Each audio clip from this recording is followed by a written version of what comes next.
Right, good evening, ASDL fans. This is Rabbi Shuri, Morsa reporter for tonight's game. And we have here the ASDL Season 2 champions, the EFSO Eagles of 25 under category. And let's start with our coach, best coach of the league. And yes, coach, congratulations. And yes, coach, sa iyong preparation karon na biyo na coach na kinudua, grabe excellence ang score. Then ang labaw, yeah, until end of the fourth quarter kamo ginakadaog coach sa preparation mo. Actually, na yung mga struggles sa mga na-encounter sa among team. Tagsara gid mi naka-practice within this week kay na ay mga kuan pod ang mga players like sa ilahang mga priorities pod, but I think ang nakapadawag sa mo is the dedication nila, ang ilang perseverance, ang ilang main objective gid is to win this championship, and ang mao gito eagerness gid nila ang nakapadaog sa mo, and teamwork gid. Teamwork, of course, yes. Right, si coach, thank you coach. And then ang atong most valuable player si Chok Marabiles. Chok, sa may kuan ko Chok, experience mo sa ESDL na nakamugya pa naka-champion and nakuha mo ng MVP.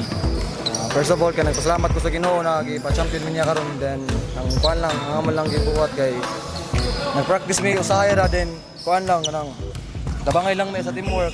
Walay maggunagaong namo na sa pa mamina mi sa mong coach kung sa ipabuhat, then sud sa court magtabangay lang mi na kaning kuan kala lang siya kanang sobra lang siya sa kaago karon gibuhat na mo tanan na ako siya nakuha. Salamat ko sa Ginoo, thank you kayo. Yes, kana imo na ko is a bonus na lang, same sa gingon sa imong coach is teamwork. Good, sige. Right, idol, nindot kan duha idol ganiya. Sa may masulti mo sa imong performance karong gabi una. Wala nang kuan ra. Salamat kay sa Ginoo nga gatagan mi og kuan sakto nga hangin nga sa gola mi practice kasi nabot mi kon mi sa sud. Nagtinabangay ra mi sa sud. Nya thank you sa kayo sa amo coach nga sali gid sa mo sa dog. Willing sad siya maminaw sa amo mga amo suggest pod para magtinabangay gid mi sa sud gid. Mara. Sige. Ikaw dol, sa may masulti sa imong performance pod karong gabi una. Nauna na ako nagpasalamat ko sa Ginoo kay nangayo mi guidance niya nya mi gitabangan na ug iya mi gipawa mo ko, so salamat kay tungod kaniya ay nakuha namong kadawgan no. Salamat po sa coach na ako sa outan mga kauban kay amo na kuha po ang kadawgan ginawasan. Okay. And kisa imo ganan i-shout out og pasalamatan. Pasalamatan po din ako so now mama na nakasupport na ako always, so sa outan ng mga kauban sunod Og iyang manok nga talisay. Ikaw dol. Shoutout sa akong pamilya og sa kuyab nga napermi. Ikaw dol. Shoutout.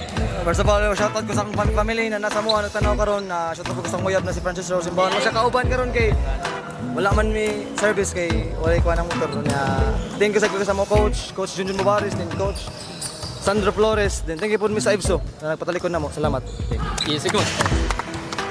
First and foremost, mag-thank you ko sa Ginoo nga gihatag sa mo ang championship karon sa MOA, and mag-thank you pod ko sa akong asawa nga ni support sa ako, and magpasalamat pod ko sa EBSO community nga ila pod ning gitabangan nga makaabot diri, and especially sa mga players na ako nga maminaw gyud sa ako. Thank you everyone. Thank you. Okay, thank you. And there you have it, your champions, EFSO Eagles. Thank you. Congrats.